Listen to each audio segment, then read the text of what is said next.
గురువుగారు ఇంకొకటండి, ఇప్పుడు మన ఇంట్లో వాస్తు ప్రకారం ఏ వస్తువు ఎక్కడ పెట్టాలో అది అవును. అన్నారు. అవును. అయితే పూజా మందిరంలో కూడా మనకి దిక్కులుంటాయి గదా! మనకి. అవునండి. అవును. ఏ దిక్కున ఏ దేవుడి ఫోటో పెడితే మంచిది అని అంటే ఒక డౌటండి. యాక్చువల్‌గా శాస్త్రంలో ఉన్నది మాత్రం ఈశాన్య దేవతా గృహ అండి. మనకి విశ్వకర్మ ప్రకాశిక గ్రంథం తేలేదు గానీ తెస్తే అందులో చాలా స్పష్టంగా ఉంటుంది. 60వ పేజీ, 61వ పేజీలో ఈశాన్య దేవతా గృహ అని ఉంటుంది. అంటే ఈశాన్యంలో దేవతా గృహం కట్టుకో. అవును. దీని మీద చాలా కాంట్రవర్సీస్ ఉన్నాయి. అయ్యో! దేవతా గృహం పెట్టుకుంటే మూల మూసుకుపోద్దని. ఎప్పుడు మూసుకుపోద్ది? అక్కడ ఏ కిటికీ గానీ, విండో గానీ పెట్టకపోతే మూసుకుపోద్ది.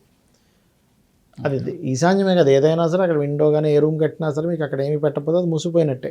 నైరుతిలో గది కట్టావు, అక్కడ ఏ విండో పెట్టలేదు మూసుకుపోయినట్టే. లేకపోతే వాయువ్యంలో గది కట్టావు, అక్కడ ఏ విండో తలుపు ఏం పెట్టలేదు మూసుకుపోయినట్టే. కాబట్టి ఏంటంటే నువ్వు తలుపు పెడతావు ఎంటర్ అవ్వడానికి, అది మూసుకుపోయినట్టు అవ్వదు.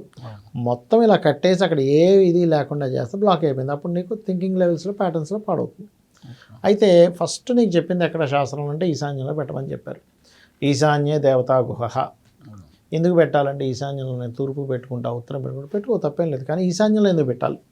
ఈశాన్యానికి గ్రహదేవతలు అధిదేవతలు ఇట్లా కొన్ని ఉంటాయి. ఈశానుడు అధిపతి.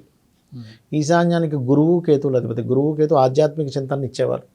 అక్కడ నువ్వు కూర్చొని కనుక నువ్వు పూజ చేస్తే ఇంకా బాగా కనెక్ట్ అవుతుంది నీకు. ఇది ముఖ్యమైనటువంటి కారణం. ఇక రెండవది ఏమిటి అని చెప్పి చూసుకుంటే ఇక్కడ ఈ ఈ దేవతా సంబంధించినటువంటిది సరే ఈశాన్యంలో మనకి ఏదో ద్వారం వచ్చింది, అక్కడే పెట్టవలసి వచ్చింది, ద్వారం పెట్టారు, ఆయన ఎట్లో పడింది, ఆ పలానా పదంలో పడింది, అక్కడ మీకు పెట్టుకోవడానికి లేదు. అప్పుడు ఒక పటం పెట్టండి గోడకి ఈశాన్యంలో.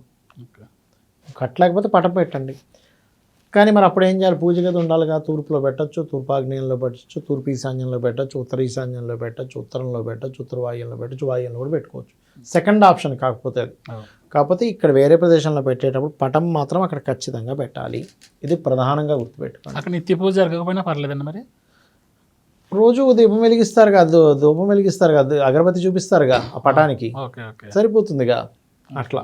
ఎందుకంటే దితీసికి అనే పదాలు ఏవైతే ఉంటాయో, ఈ దితీసికి అనే పదాలు మనకి దేవతకి మనకి ఉండేటువంటి కనెక్టివిటీని కలిగిస్తాయి. అవి మీ ఆలోచన, మీ సంకల్పం ఈశ్వర సంకల్పానికి కనెక్టివిటీ ఇస్తుంది. మన సంకల్పం ఈశ్వర సంకల్పం అయితేనే అది జరుగుతుంది. మన సంకల్పం మన సంకల్పంగా ఉంటే జరగదు. అది ఈశ్వర సంకల్పంగా మారాలి, ఈశ్వరుడికి జరగాలి. అది ఈశ్వర సంకల్పంగా మారితేనే అది సరైన రూట్లో వెళ్తుంది, లేకపోతే వెళ్ళదు. దానికి కారణం ఈశాన్యంలో మనం పూజా గది పెట్టుకోవడం. అంటే ఫస్ట్ ప్రిఫరెన్స్ ఈశాన్యానికి ఇవ్వాలి. ఈశాన్యమే. ఆ ఈశాన్యం కూడా మీరు స్థలం యొక్క విస్తీర్ణతను బట్టి, ఎన్ని డిగ్రీలు తిరిగిందో దాన్ని బట్టి దాన్ని టిల్ట్ చూసుకొని ఈశాన్యం ఎక్కడ వచ్చిందో, ఒకసారి మూలకు రావచ్చు, ఒకసారి ఇటు రావచ్చు, ఒకసారి ఈ మూల ఇటు సైడ్ తిరగవచ్చు. ఎటు టిల్ట్ అయింది, ఎన్ని డిగ్రీలు టిల్ట్ అయింది అనే దాన్ని బట్టి మీరు ప్లానింగ్ వేసి దాని మీద గ్రాఫ్ పెట్టి చూడాలి. అది కుదరకపోతే తూర్పు వైపు పెట్టుకోవచ్చు. అంతే, ఎగ్జాక్ట్లీ. తూర్పు ఉత్తరం వైపు పెట్టుకోవచ్చు.